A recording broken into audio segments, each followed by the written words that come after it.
Hi, how's everybody doing? It's Paul from Magpie 24/7, and boy oh boy has it been a very busy day in the world of Newcastle United. Fuck me, where do I begin? Well, probably with the thing, it's probably the most least biggest thing you would say. You'd probably say it's certainly the cheapest. However, for yours truly, I have been bashing the drum, banging the drum, shouting the fucker from the rooftops, telling anybody who'd listen that I would like that stupid Sports Direct font to be taken down from the East Stand and replaced and put back to how it always used to be. The original font, the original sign that was up there. There was nothing wrong with it, and it, yeah, finally got my wish today. A couple of days ago there was some I think somebody on a fan tour took some footage, and there was some work platforms being put up, and you're sort of thinking perhaps, maybe, fingers crossed. And today the club release, I don't know if it was to sweeten us up after a pretty difficult and traumatic 48 hours in the life of being a Newcastle United fan, but they released the pictures of the old sign being taken down, and I couldn't be happier.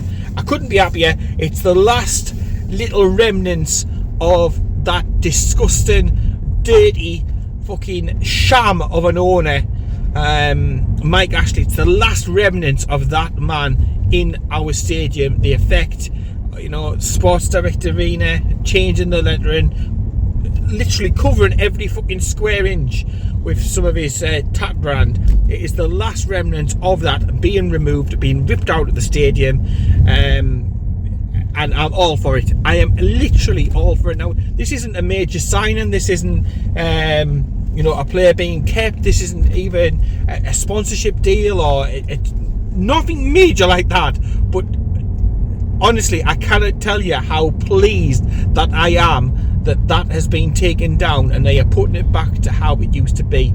And it's just more proof, if proof were needed, that we've got the right custodians in charge of the football club. They care about the bigger issues, the bigger problems. Yes, there's been a lot more on their inbox the last couple of days, I've no doubt about it, than fonts of lettering inside of the stadium.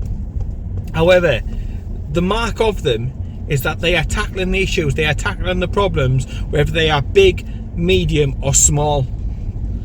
And there's no doubt about it, it's not the biggest thing, but yeah, it put a major smile on my face as soon as that popped up on my timeline, seeing that finally taken down.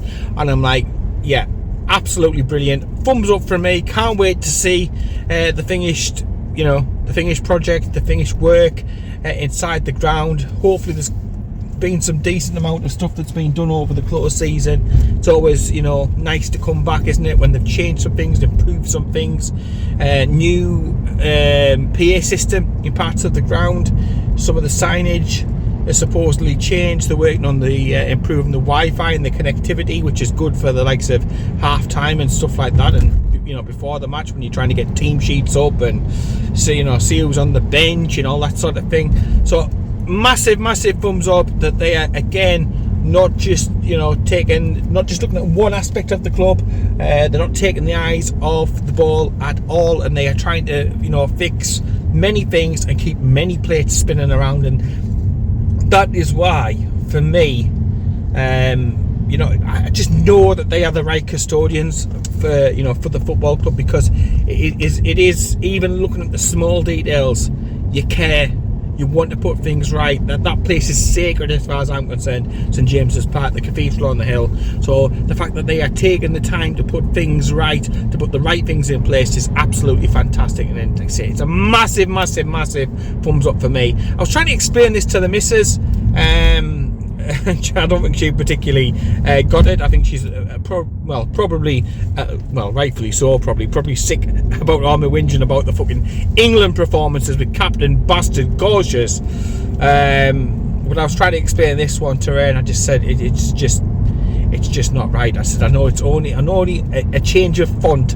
However, it put a massive smile on my face. That is for certain. There's little things in the world, isn't it, that make you happy. That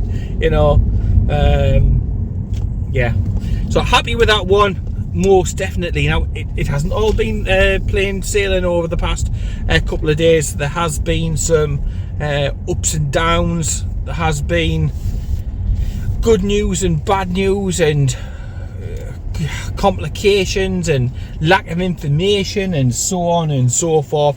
And I'll go through them today. I'll just get pulled up and stuff, because it's it's been a bit of a busy one today. The next place to probably go to is the fact that we are at the end of the current PSR. We've moved into a new PSR accounting period, moving from the end of end of June over into July. Finally we can stop with all the abbreviations, the FFPs, the PSRs. We can all stop trying to do accountancy online courses to be able to understand what the actual royal fuck is going on. And basically, we had to sell players, we had to create a headroom, we had to bring money in. The club did that, and when you look at it, deals, adding in obviously Dan Cashworth, which I'm going to get to in a minute, but Cashworth going, Minter going, and Elliot Anderson going, and you're bringing in over £80 million for them. The two footballers in that have never actually scored a goal for Newcastle United, and I think it's decent business. I think if it had been 10 to sort of £15 million for an Elliot Anderson, I think there would have been far more disappointment. But I think the fact that we've got two good fees banked in with regards to Elliot Anderson, that's actually our joint highest ever sale. It equals the Andy Carroll one, and then Minter literally just an ant's knob behind. So literally two of the top fees out of St James's Park, players that have gone, have happened in the past 24 hours, and that has helped us get by and comply with the PSR, so there should be no risk of a points deduction. And I said across our social media literally beforehand that if we'd failed PSR by a fucking penny, then not only would they have thrown the entire book at us, they've thrown everything on the bookcase, and probably the bookcase as well at us as well. They are dying, they are gagging literally for us to fail something, to cock something up, to not be compliant, so they can punish us to the full extent. The cartel situation. You've all seen the video that's come out with what do you call him, the fucking bloke out of Oliver Twist, coming out talking about Manchester United, talking about the cartel, talking about the the top six sticking together, making the rules, power, influence, and all that sort of thing. They are desperate and they are dying to be able to punish Newcastle United. And at the end of the day, Darren Eales said earlier in the year, the club has always maintained we will comply with the rules, however unfair we feel they are, and they have done that. And by hook or by crook, but it doesn't matter. It is a tick on the list. Again, they promised that they would do that, and they have stuck to their words. Was selling Elliot Anderson popular? No. Minter selling him, was it popular? No. From a footballing perspective, you can argue about it all day long, but from a business perspective, I think it makes lots and lots and lots of sense. Like I say, over £80 million banked, and that is going to give us the headroom that we need to be able to use to bring players in. And now we enter the new accounting period, into the next month. Gone into July, into a new 3-year cycle. We can now start to bring players in, and I think a right winger most certainly will be brought in. Another centre back will most likely also be brought in, and then we'll take it from there, because obviously has been some movement on transfers, which I'll get to in a little bit. But I think from where we are at the moment, a right winger and a centre back will certainly be the two positions where they'll look to spend a little bit of cash and bring in the right quality, because it is about quality over quantity. Last year we needed the squad, we needed more options. This year, without European football, a game a week, it's more about getting the quality right to be able to push us up and to catch up those 8 points, and to try and get Newcastle United back into the Champions League, instead of a Spurs or an Aston Villa, and so on and so forward. So yeah, lots of sales. I'm gutted about Mint. Obviously, I would have liked to have seen him in a black and white shirt to see what he could have done. However, again, great business. You buy somebody from Danish football last year for what, £6 million, and you're selling them for £33 million a year later when he's only played in the Dutch league. So Dutch league, Danish league. It's a massive step up to the Premier League. There's been a sell-on fee, clause put in there. So if he goes for big money, like Brighton often do sell their players, their young players, onto the likes of Chelsea. Let's face it, it's mainly them, isn't it? But if he does go again and it's for big money, we're going to be compensated. And hopefully, I don't know, but if there is a buyback option in there again, that gives us a chance to get, speak to him and to try and get him to come back to Tyneside maybe sometime in the future. So it's win-win as far as I'm concerned. Anderson, like I say, it's a good one. He's going to a decent club. He's going to get plenty of football down there. At Newcastle United, he's probably got 6 or 7 players all competing for the same positions, and he's probably lower down on the pecking order. He didn't get loads of football last season. He was injured for a good 4 or 5 months or so. So perhaps that came into it a little bit as well. I think a fresh start where he's going to be a main man. He's been a big purchase for them, so he's going to be playing minutes, Premier League minutes, and then he can push on and continue his development, because it has literally just started to flatline out a little bit, and I just don't honestly think he would have got the minutes next season, if I'm being honest, especially with the likes of Willock back and Tonali back as well. Minutes and opportunities were going to be limited on Tyneside, and I think it's a cracking piece of business at £35 million for a player who hasn't scored. You know he's going to score against us, isn't he? His first goal is going to come at St James's Park for Nottingham Forest. You can just literally feel it in your fucking water, can't you? The next thing to get to, I've had to write a bit of a checklist out today, because there's literally that much stuff to catch up on since the last video. I didn't want to miss anything out. I've recorded 1 or 2 videos, and by the time I've come to edit them later on in the day, they're literally just defunct, because the situation has developed so quickly. The next one, obviously, Lewis Hall today announced permanently joining Newcastle United, £28 million. And for anybody who is scratching around or spitting the dummy out about fees for the likes of Anderson and Minter, £28 million for Hall. In a similar situation when we agreed to sign him a year ago. I mean, if you need any more evidence, just Anthony's £80 million. That's justification for any transfer fee that you want to be able to put. But at the end of the day, Lewis Hall's come in today. He was cracking last season. He had to be patient. He had to bide his time. But when he got in, I thought he was absolutely fucking amazing at left back. Great at defending, great at getting forward, really athletic, quick. He's built his strength up. His speed is there. And he could be Newcastle United's first choice left back for many, many, many seasons to come. So a cracking piece of business at £28 million when you consider it over the time that he's going to spend at St James's Park. It's a fucking bargain, isn't it, at the end of the day? The next one, and it was a little bit of a shock. I know we put something up on the socials a couple of days ago and people were laughing and taking the piss a little bit about Ruddy, but he has came in. It came to fruition. He's not the only goalkeeper to join. I'm going to get to the next one very, very shortly, but it's a difficult one to pronounce. But we'll start with Ruddy, who was at Birmingham. He's relegated with Birmingham last season, but again, we've known him from Norwich before, and I think Wolves and a few others. He's been around the block a little bit. He's getting on now, 37ish, something like that. And he's coming in to be Karius's replacement. Karius has gone. It was his last day under contract yesterday. He's gone. Ruddy's came in, and you're looking at his experience, his leadership, and his ability to be able to mentor some of the fantastic younger goalkeepers that we've got in Newcastle United. It makes sense. He's going to set the standards. He's going to set the the culture there. I've no problem with it.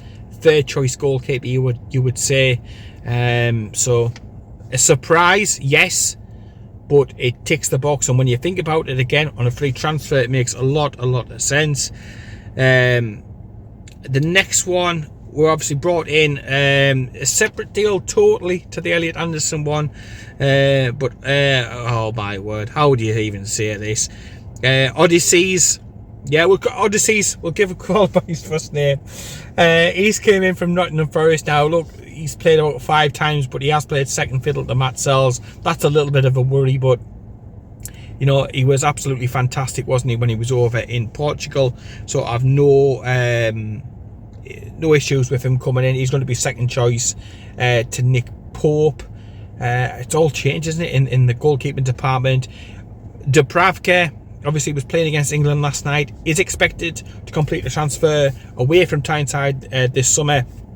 Celtic have been heavily linked. Chance to earn a few £1 million maybe in a transfer fee for him.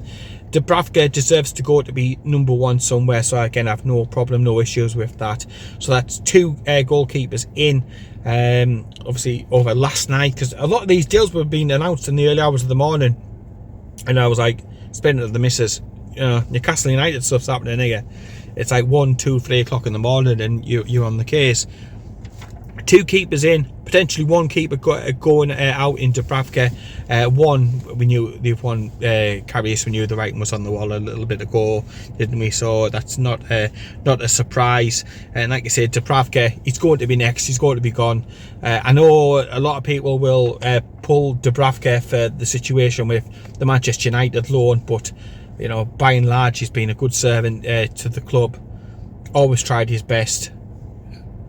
Yeah, what can you say? He'll go up to Scotland and he'll be absolutely and utterly, you know, the dog's bollocks, won't he? He'll be top class. He'll be amazing for Celtic. He'll get European nights, European experiences. That'll be absolutely amazing for him. Getting back to Kashweb has finally gone the drama that has literally dragged all over since, what was it, February? I think it was February time. It's finally come to a head. Manchester United have got the head out the arses and decided to come wear the big boy pants and negotiate sensibly with Newcastle United. Some of the fees that were getting banded around by some of the Manchester United fans were like 2 million and stuff like that are absolutely a joke. Much more of the respected journalists have been talking above £10 million, perhaps £12 million with incentives, with payments over the next couple of seasons to get it closer to the £20 million that Newcastle United were after originally. That was in his contract that he agreed to literally 5 minutes ago. The ink's still fucking wet on the contract, and this lad is looking to go somewhere else. And I hope he shits on them like he shot on us. And I'm just glad personally that this saga has finished. This saga has ended. It is of no more. I'm sick to the back teeth of the man. He was an absolute snake. His garden should look like fucking, you know, Gardener's World, shouldn't it? With the amount of gardening leave that this lad has had. Fuck me. He shit on Brighton. He shit on Newcastle United, and I hope he shits on Manchester United from a great fucking height. Will not miss him. Brought nothing to the table, but you know, we've got a sizable chunk of transfer cash thrown in courtesy of the Red Devils at the Theatre of Bastard stream. So gone, good riddance. Do not let the door hit you on the fucking way out. The next one to get to, Callum Wilson. Doesn't look like he's going to be going. The Saudi transfer window is not open for another couple of weeks. Lots of speculation about players of ours being linked over there. Possibly Miguel Almiron, one or two others. However, Callum Wilson is one that will not be going. According to Luke Edwards today, I know he likes to rain on Newcastle United supporters, parades and so on and so forth. We'll see how it goes, but according to him, he won't be going, and as a result of that, that will mean that we'll end our interest in Dominic Calvert-Lewin. He will not be coming. Personally, quite pleased about that. Maybe Calvert-Lewin of a few years ago, then you would say yes, but I've said it before again on our social media pages, I would prefer to keep Wilson, bring in a younger striker, again, to learn off him, to be able to offer cover for when he's injured, which will inevitably happen next season. It's guaranteed, like morning and night, like the fact that it's absolutely pissing down again at the moment, in the middle of summer. It happens. It's, you know, it's unfortunate. It's unlucky. Callum Wilson, when he is fit and firing, is an absolutely top quality striker, and we just need to be able to have more than two strikers on the books. A club the size of Newcastle United shouldn't be scratching around and shouldn't be having issues with, you know, not enough strikers at a club. You know, we shouldn't be playing square pegs and round holes and having to get, you know, Anthony Gordon to play up top, Jacob Murphy playing up top. We need more options than 2 at the club. So yeah, brilliant as far as I'm concerned. That looks like he's going to be staying, but we need to do more. We need to support Isaac and Wilson to help them spread the load out, reduce the risk that if, you know, these players are missing, that we haven't got any different options. So I know Kowal's about, but again, I think the jury is still massively out, especially after what we saw, you know, on the Australian tour. Yes, he hasn't played a lot of football recently, but again, we're talking about jump ups from leagues up to the Premier League. I just don't think he's going to be ready, realistically, is he? With the best will in the world. So we'll see how it goes with regards to the Saudi transfer window. I expect us to utilise contacts to sell 1 or 2 players over there, possibly somebody like Miggy, but it might not be the end of it. There might be 1 or 2 others also heading over to the Saudi Pro League, fancying a good payday, and obviously for Newcastle to bank some money, some cash back that we can reinvest as well. So we'll see how that one goes. It'll start in a couple of weeks' time, and then we'll take it, you know, from there. And then as well, lots of youth signings, and it's good to see. Again, I talked about this at the beginning of the video. There's lots of plates spinning at Newcastle United, but they don't take the eyes off anything, whether it's big details or little details, whether it's the first team, St James's Park, the training ground, or youth recruitment. They are across the board and trying to cover as many things as possible. You know, we've got the Stack situation going on. That's getting finished. That's close to completion. We've got the club shop getting, you know, improved and reimagined and reinvented. We've got St James's Park, like I say, the lettering, and literally so many different projects and things all on the go at the same time. But they're not forgetting the fact that they need to get the youth recruitment working and that conveyor belt, you know, from the youth team through to the reserve team, through to the first team. They're looking to get that in and bringing in quality reinforcements, and it seems to be every day at the moment we're poaching players, youngsters from other clubs to be able to come in to bolster the youth ranks. We've got some really good, exciting youngsters who, hopefully in the future, will be able to take the jump that the likes of Lewis Miley has done, and get from the youth setups through to the first team. And there's nothing nicer to see than somebody coming through and doing well like that, is there? So again, it's credit to the ownership. They've came in for some flack. They've came in for some criticism with regards to communication over the last couple of days. What's going on? Why are we needing to sell? So on and so forth. But I think as the days have gone on, it's sent out a clearer picture. And also as well, you know, the news is coming thick and fast from the club at the moment. And you can see that things are gathering up speed, and again, yeah, you know, over the next couple of weeks before pre-season training starts, Eddie Howe said he wanted to have the majority of his transfer business done so he could integrate these lads in with the rest of the squad so that they are ready for the new season, and ready for, obviously as well, the pre-season games that we've got coming up. Hull City away just before the tour of Japan.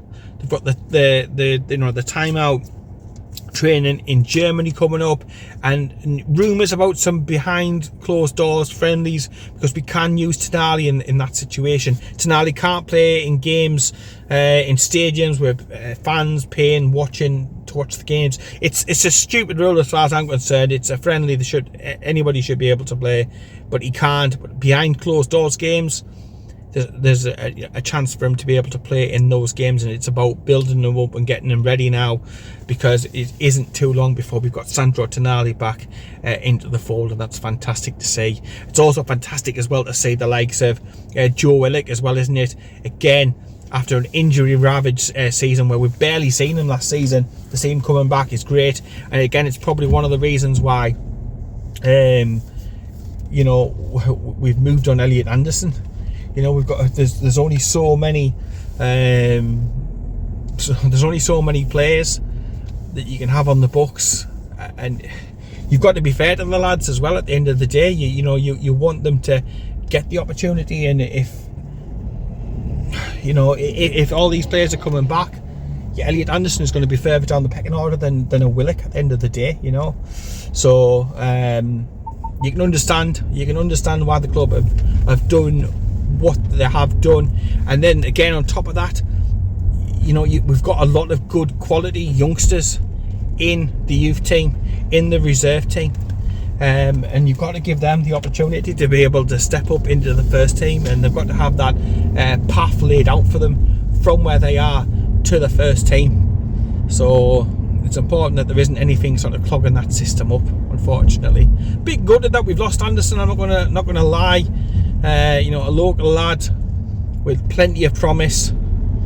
However, I'm sure he's going to go down to Nottingham and absolutely fucking nail it and look great. And yeah, fingers crossed for him. Fingers crossed that he goes there and he does that. And who knows further down, you know, further down the line what happens. But we shall wait and see. I will leave that there for the time being. Lots of updates. There's probably even more since literally the news is coming that thick and fast at the moment. There's probably even more from the time that I've been recording this, but we will leave it there. I will get it up. Thank you for your continued support of Magpie 24/7. It is really appreciated. There's been lots of, you know, extra likes on the YouTube channel, so that's fantastic to see. Again, new intros, new graphics. We're slowly bringing things on ready for the new season that is coming up very shortly. There'll be more videos with more updates from what's happening at the club over the course of the next couple of weeks.